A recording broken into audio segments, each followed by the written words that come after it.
mais cronológico e com muitas balas. Acho que agora a nossa leitura ficou muito mais clara.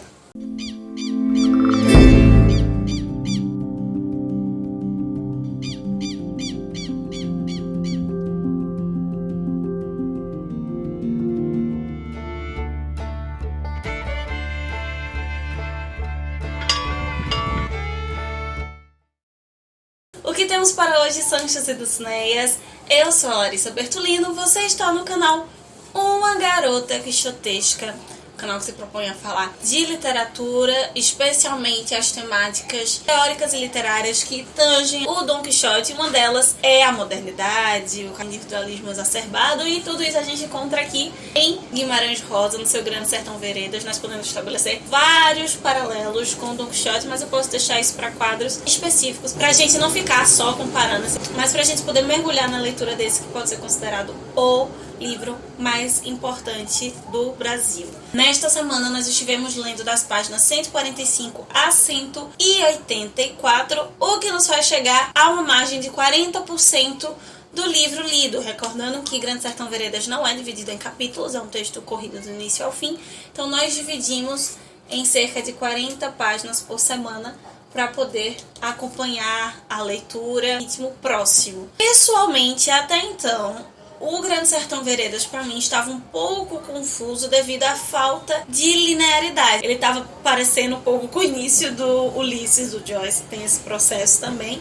Mas agora, com as páginas dessa semana, tudo ficou bem mais claro. Só que do mesmo jeito que pelo menos eu, enquanto leitora, estava confusa, o Reobaldo tá bastante confuso, né? Ele chega a afirmar que a cabeça do homem é fraca, e isso repensando e repensando, o Reobaldo é um personagem que, além de narrar, além de estar contando, ele pensa em excesso se comparado aos demais personagens. Ele tem aquilo que o Peter Gay vai mencionar, né, como uma das características no modernismo. Ele faz um exame cerrado de si mesmo, exacerbadíssimo. E por se tratar justamente de um narrador não muito confiável, esse exame vai ter várias nuances relacionadas a essa angústia, a esses conflitos desse personagem. Por isso que, por mais que exista essa dicotomia, né, entre o Diadorim e o Reobaldo, a melhor companhia do Reobaldo é ele mesmo, porque ele está sempre ali se analisando, pensando, refletindo. Ele gosta de estar sozinho. Por autonomia, ele é o jagunço que pensa, ele é o jagunço letrado e que geralmente vai pensar diferente dos demais. E tem algumas questões peculiares com esses líderes do bando, né? No início nós temos dois bandos, né? O bando do Joca Ramiro, o bando do Zé Bebelo. O Joca Ramiro seria um jagunço mais tradicional, no que a gente tem de tudo aquilo que o Reobaldo já explicou pra gente, enquanto que o Zé Bebelo é líder de um outro grupo que é, na verdade, destruir a jagunçagem, a forma como ela está se resolvendo ali. O Joca Ramiro tinha como braços direitos o Hermógenes e o Ricardão,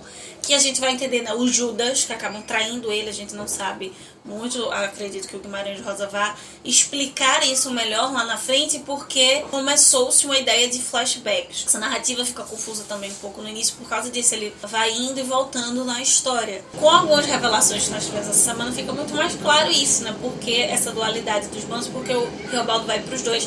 Ele estava no grupo do Zé Bebelo, fica isso muito evidente pelos pensamentos dele, né? O que ele pensa, tá num grupo que não é muito a favor da jagunçagem como ela desenvolvia naquele período.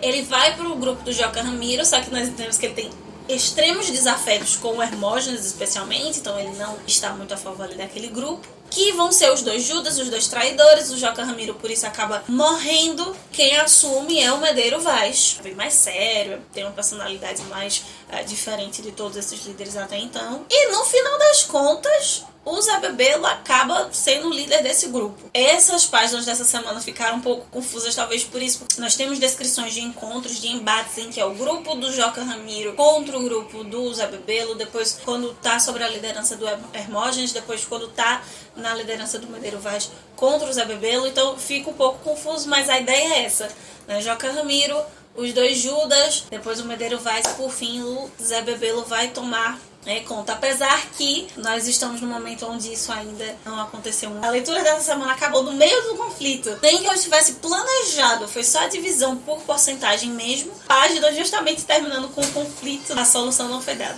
E é interessante que ao mesmo tempo que o Reobaldo ele acha o Zé Bebelo um pouco covarde, ele não tem tanta confiança, ele recebe muitos conselhos. Ainda assim o Zé Bebelo aparece como uma pessoa sensata, que pensa. O Reobaldo ele reverbera muitos momentos estes vários conselhos e acaba catando vários deles. Ele vai relembrar dentro dessas idas e voltas no tempo o primeiro encontro dele com Joca Ramiro, quando Diadorim vai apresentá-lo. E esses momentos mais práticos de vivência deles dois, com essas mudanças de liderança, me fez pensar que talvez o Riobaldo e o Diadorim, eles já acabem dicotomizando menos do que nós achamos, ou do que parecia até então no texto. Eles são mais personagens que se complementam. As suas diferenças são mais um complemento do que uma dicotomia.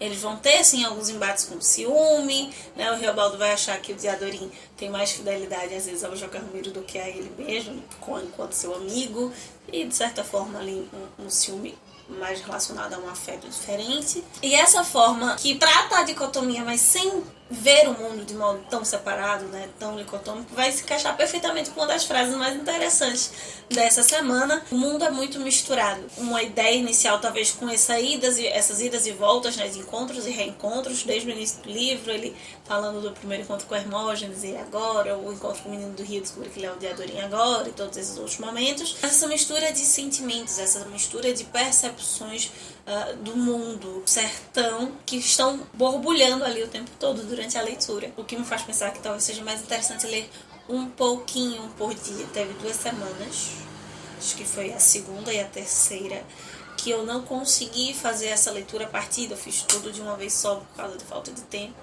E talvez até por falta de tempo mesmo seja interessante fazer um pouquinho por dia, porque aí nós não nos desligaríamos tanto desse universo, concentrando e entendendo mais esses cortes, essa leitura que, de fato, é uma leitura prazerosa, mas não é uma leitura tão simples. Eu queria terminar com um textinho que nas minhas pesquisas eu encontrei. É uma carta da Clarice Lispector, quando ela morava nos Estados Unidos, em 1956, para o Fernando Sabino, né, um mineiro também, sobre a sua leitura do Grande Sertão. Ela já havia lido Sagarana e agora eu estava lendo Grande Sertão Veredas. Foi interessante porque eu senti como se a Clarice estivesse colocando ali sensações e sentimentos que eu tenho durante a leitura e eu não estava conseguindo conceber isso, né, em linguagem, mesmo aqui com a jornada, mesmo com o caderno, todas as reflexões que eu faço durante a leitura. Quando eu li a carta, eu disse, é isso. É exatamente isso. Eu vou ler a carta na íntegra porque ela é curtinha. Fernando, estou lendo o livro de Guimarães Rosa e não posso deixar de escrever a você. Nunca vi coisa assim. É a coisa mais linda dos últimos tempos. Não sei até onde vai o poder inventivo dele. Ultrapassa o limite inimaginável. Estou até tola.